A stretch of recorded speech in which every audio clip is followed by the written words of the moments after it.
सुप्रभात बच्चों, आज हम पढ़ेंगे पाठ 10 प्रेम में परमेश्वर।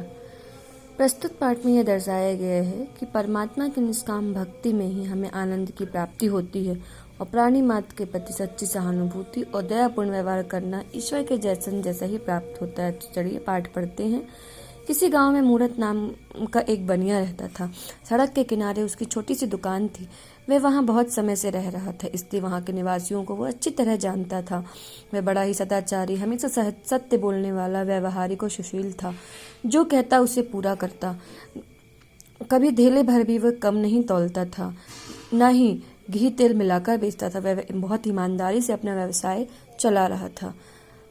चीज अच्छी ना होती तो ग्राहक को साफ साफ मना कर देता, लेकिन वे धोखा नहीं देता। बढ़ती उम्र में वह भगवत भजन का प्रेमी हो गया। जैसे उम्र बढ़ रही थी, उसका मन भगवान की ओर लगने लगा। उसके और बालक तो पहले ही मर चुकी थी। अंत में 3 साल का बालक छोड़कर उसकी स्त्री भी परलोक सिधार गई। पहले तो मूरत ने सोचा कि इस बच्चे को ननिहाल भेज दूं। धीरे धीरे उसे अपने बच्चे से प्रेम हो गया और वह उसका लालन पालन करने लगा। उसका जीवन का आधार यही बालक था। इसी में वह रात दिन काम किया करता, लेकिन शायद संतान का सुख उसके भाग्य में लिखा ही नहीं था। 20 वर्ष की अवस्था पे बालक भी यमलोक से धार गया। अब मूरत के शोक की कोई सीमा ही नहीं थी। वह बहुत दुखी हुआ, उसका विश्वास हिल गया।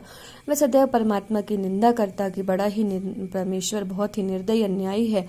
मारना मुझ बूढ़े को चाहिए था, मार डाला युवक को। यहाँ तक कि उसने मंदिर जाना भी छोड़ दिया। उसकी भगवान पे से विश्वास उठ गया था। एक दिन उसका पुराना मित्र जो 8 वर्ष से तीर्थ यात्रा पर गया था, उससे मिलने आया। मूरत बोला, मित्र देखो, सर्वनाश हो गया है। अब मेरा जीना व्यर्थ है। मैं नित्य परमात्मा से यही विनती करता हूँ कि वह जल्दी मुझे इस संसार से उठा ले। अब मैं किस आशा से जीऊं? मित्र ने कहा, मूरत ऐसा मत कहो। परमेश्वर की इच्छा को हम नहीं जान सकते। वह जो करता है ठीक करता है। पुत्र का मर जाना और तुम्हारा जीते रहना विधाता के बस में है और कोई इसमें कुछ नहीं कर सकता है। तुम्हारे शोक का मूल कारण यह है कि तुम अपने सुख में सुख मानते हो और पराये सुख से तुम सुखी नहीं होते हो, अर्थात तुम्हें दूसरों के लिए भी सुखी होना चाहिए। मूरत ने कहा, तो मैं क्या करूं? मित्र ने कहा, परमात्मा की भक्ति करो। निष्काम भक्ति करने से अंतःकरण शुद्ध होता है और जब हम परमेश्वर को सब अपना अर्पण कर देते हैं और जीवन व्यतीत करते हैं तो हमें बहुत ही आनंद प्राप्त होता है। मूरत, चित्त स्थिर करने का कोई उपाय बतलाओ। उसने कहा, मेरा तो मन ही स्थिर नहीं है।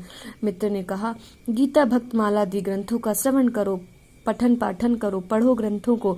उसमें से धर्म, अर्थ, काम, मोक्ष चारों फलों को देने वाले हैं। इनको पढ़ना आरंभ कर दो, तुम्हारे मन को बड़ी शांति मिलेगी। मूरत ने ग्रंथों को पढ़ना प्रारंभ किया। थोड़े ही दिनों में इन पुस्तकों से उससे इतना प्रेम हो गया कि वह रात को 12-12 बजे तक गीता पढ़ता, उसके उपदेशों पर विचार करता। पहले वह सोते जागते अपने पुत्र को स्मरण करके रोया करता था। वह अब सब भूल गया, सदा परमात्मा में लीन रहकर आनंद पूर्वक अपना जीवन बिताने लगा। पहले इधर उधर बहस के वह हंसी मजाक कर लेता था, पर अब वह समय व्यर्थ न खोता। वह दुकान का काम करता और रामायण पढ़ता। तात्पर्य यह है कि उसका जीवन अब सुधर गया। एक दिन पुस्तक पढ़ते पढ़ते मूरत के मन में विचार आया कि जब ईश्वर सब प्राणियों पर दया करते हैं तो क्या मुझे भी सभी पर दया नहीं करनी चाहिए? तत्पश्चात सुदामा और सबरी की कथा पढ़ के उसके मन में भाव उत्पन्न हुआ, उसे भी भगवान के दर्शन हो सकते हैं शायद।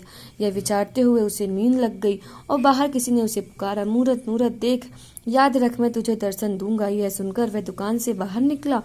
यह कौन था? वह चकित होकर सोचने लगा, यह स्वप्न है अथवा जागृति? उसने सोचा, मैं सपना देख रहा हूँ या मैं जाग रहा हूँ? कुछ पता न चल। दुकान के भीतर जाकर वह वापस सो गया। दूसरे दिन प्रातः उठा और पूजा पाठ करके भोजन करके मूरत अपने काम धंधे में लग गया। उसे रात वाली बात भूली नहीं थी। रात्रि को बर्फ गिरने के कारण सड़क पर बर्फ का ढेर लग गया। मूरत अपनी धुन में बैठा था। इतने में बर्फ हटाने के लिए कोई कुली आया। मूरत ने समझा कृष्ण भगवान आए हैं। आंखें खोलकर देखा तो लालू बर्फ हटाने आया है। हंसकर कहने लगा, तो तुम लालू हो? मैंने समझा कृष्ण भगवान आए हैं। वाई री बुद्धि, उसने कहा। लालू बर्फ हटाने लगा। बूढ़ा आदमी था, शीत के कारण बर्फ न हटा सका, थक कर बैठ गया। शीत के मारे हाथ उसके कपने लगे। मूरत ने सोचा, लालू को ठंड लग रही है, उसे आग तपा दूं। मूरत ने कहा, लालू भैया यहाँ आओ, तुम्हें ठंड सता रही होगी, हाथ सेक लो। लालू दुकान में आकर धन्यवाद करके आग से हाथ सेकने लगा। मूरत, भाई चिंता मत करो, बर्फ मैं हटा देता हूँ, तुम बूढ़े हो, ऐसा न हो कि तुम्हें ठंड लग जाए। लालू, तुम क्या किसी की बाट देख रहे हो? लालू ने पूछा। मूरत, क्या कहूँ, मुझे कहते हुए शर्म आती है। रात को मैंने एक सपना देखा जिसे मैं भूल नहीं सकता। भक्तमाला पढ़ते पढ़ते मेरी आंख लग गई। बाहर से किसी ने मुझे पुकारा तो मैं उठकर बैठा। फिर मैं शब्द सुनाई दिया कि मूरत, मैं तुम्हें दर्शन दूंगा। बाहर जाकर देखता हूँ तो कोई नहीं था। मैं भक्तमाला में सुदामा सबरी का चरित्र पढ़कर यह जान चुका हूँ कि भगवान ने प्रेमवश किस प्रकार साधारण जीवों पर को भी दर्शन दिए हैं। वही अभ्यास बना हुआ है। मैं बैठा कृष्ण भगवान की राह देख रहा हूँ और तुम आ गए। लालू, जब तुम्हें भगवान से प्रेम है तो वे तुम्हें अवश्य दर्शन देंगे। तुमने आग न दी होती तो मैं आज मर ही गया होता। मूरत, वाह भाई लालू, क्या बात कही है। इस दुकान को अपना घर समझो। मैं सदैव तुम्हारी सेवा करने को तैयार हूँ। लालू धन्यवाद देकर वहां से चला गया। उसके पीछे 2 सिपाही आए, उनके पीछे एक किसान आया, फिर एक रोटी वाला आया।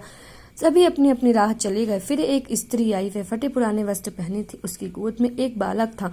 दोनों ठंड के मारे बहुत कांप रहे थे। मूरत, माई बाहर ठंड में क्यों खड़ी हो? मूरत ने उससे कहा। बालक को ठंड लग जाएगी, भीतर आकर कपड़ा ओढ़ लो। स्त्री भीतर आई। मूरत ने उसे चूल्हे के पास बिठाया और बालक को खाने के लिए कुछ मिठाई दी। मूरत, माई तुम कौन हो?